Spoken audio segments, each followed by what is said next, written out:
Hello दोस्तों, आज की कहानी है बनावटी रिश्ते। सीमा के पास आज फिर उसकी भाभी रिचा का फोन आया था। उसने कहा, दीदी माझी की तबीयत आज फिर बहुत खराब हो गई है, प्लीज आ जाएं।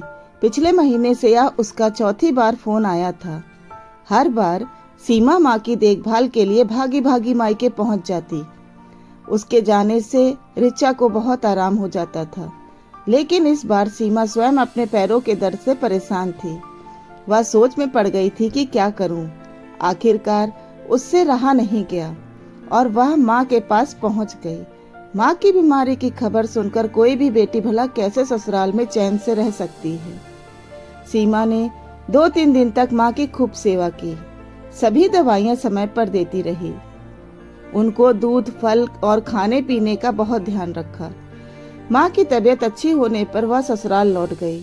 घर वापस जाकर पल भर को उसे यह विचार आया कि रिचा माँ की तबीयत खराब होने पर बार बार मुझे बुला लेती है, वह स्वयं उनकी सेवा क्यों नहीं करती है। हम तो अपनी सास की देखभाल खुद करते हैं, कभी अपनी नंद को परेशान नहीं करते।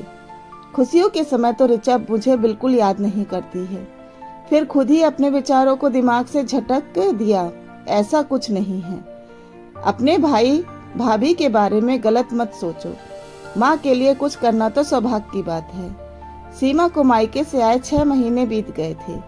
सीमा के भाई अभिषेक और भाभी रिचा ने उसे कोई फोन नहीं किया और ना ही उसका हालचाल पूछा। सीमा ही हर बार फोन करके उनका हालचाल पूछती रहती। फिर एक दिन अचानक रिचा का फोन आया, दीदी प्लीज आ जाइए, माँ की तबीयत बहुत खराब है। सीमा को बहुत गुस्सा आया। उसने कहा कि मैं इस बार नहीं आ सकूंगी, मेरी सास की भी तबीयत खराब है। सीमा ने कहने को तो कह दिया, पर उससे रुका न गया। सारा दिन इस उधेड़ बुन में रही कि मैं जाऊं या न जाऊं। माँ की तबीयत न जाने कैसी है। ईश्वर न करे अगर कोई अनहोनी हो गई तो मैं खुद को जीवन भर माफ नहीं कर पाऊंगी। सीमा अगले दिन सुबह सुबह ही मायके पहुंच गई। माँ की हालत को तो सचमुच बहुत खराब थी। माँ को देख सीमा को बहुत रोना आया। उसके भतीजा भतीजी उदास होकर अपनी दादी के पास बैठे थे, लेकिन सीमा को साफ साफ दिख रहा था कि अभिषेक और रिचा का व्यवहार माँ के प्रति बहुत लापरवाही भरा था। उनको देख ऐसा लग रहा था कि माँ के बीमार होने से उनको कोई फर्क नहीं पड़ रहा।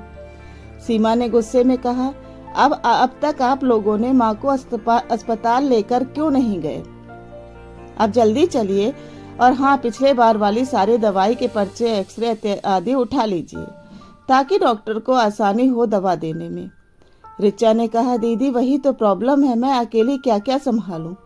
सारे पर्चे न जाने कहाँ गुम हो गए, कल से ढूंढ रही हूँ, मिल नहीं रहे। सीमा ने उसे गुस्से में घूर कर देखा। वह पलटकर कमरे में चली गई। टैक्सी आ चुकी थी। सीमा ने अपनी भतीजी की मदद से माँ को टैक्सी में बैठाया और अभिषेक को आवाज लगाई। उसने देखा कि अभिषेक आने में बहुत देर कर रहा है। तब उसने अपनी भतीजी से कहा कि बेटा तुम यहीं रुको, मैं अभिषेक को बुलाकर लाती हूँ। अंदर पहुंचकर सीमा ने कुछ ऐसा सुना कि उसका हृदय पीड़ा से फटने लगा। रिचा अभिषेक से कह रही थी कि सुनो जी, तुम्हारी बहन के पास किसी चीज की कोई कमी नहीं है, हर जगह टैक्सी करके घूमती हैं, और फिर तुम्हारी माँ उसकी भी तो माँ है, थोड़ा खर्च उसे भी करने दो। अस्पताल पहुंचकर पर्स घर पर ही भूल आया ऐसा बहाना बना देना, और चाहो तो पर्स घर पर ही रख जाओ, लगाने दो उसको माँ के ऊपर, आप बहुत खर्च कर चुके हैं। अभिषेक कहता है, अच्छा ठीक है, धीरे बोलो और यह बताओ कि माँ के सारे गहने कहाँ हैं?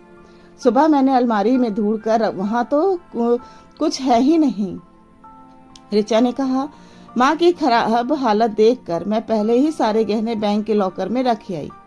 क्या पता तुम्हारी बहन का माँ की निशानी कहकर न जाने क्या उठा कर ले जाए और हम देखते ही रह जाएं।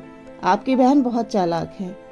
सीमा का हृदय दुख से फटा जा रहा था। वाह भाभी वाह, माँ की दवाई के पर्चे तो तुमसे संभाले नहीं गए और गहने तुमने फटाफट संभाल लिए।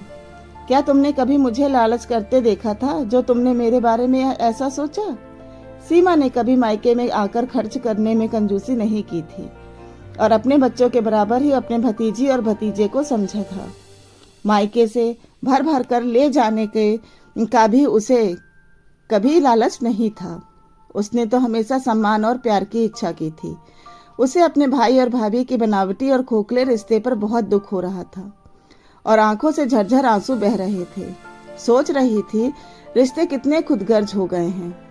वह आंसू पोंछते हुए चुपचाप टैक्सी में माँ के पास जाकर बैठ गई और अपनी भतीजी से कहा, तुम अंदर जाओ, मैं खुद ही माँ को अस्पताल ले जा रही हूँ। अस्पताल में माँ का चेकअप करवाने के बाद उसने शाम को फिर एक बार टैक्सी बुलाई और माँ को अपने घर अपनी ससुराल ले गई, क्योंकि सीमा की आंखों पर जो विश्वास की पट्टी बंधी थी वो आज टूट चुकी थी। वो जान गई थी कोई अपना नहीं होता, हर कोई अपने स्वार्थ के लिए जीता है। सीमा के भाई और भाभी ने एक बार भी फोन करके नहीं पूछा कि माँ कहाँ है, क्यों नहीं आई। आज सीमा के ऊपर सारे रिश्तों का राज खुल गया था। अब सीमा अकेले ही सास और माँ दोनों की देखभाल कर रही थी। उसके ससुराल वालों को उसकी माँ के रहने से कोई दिक्कत नहीं थी, बल्कि उसकी सास अपनी बहू के हर फैसले में उसका ही साथ देती थी।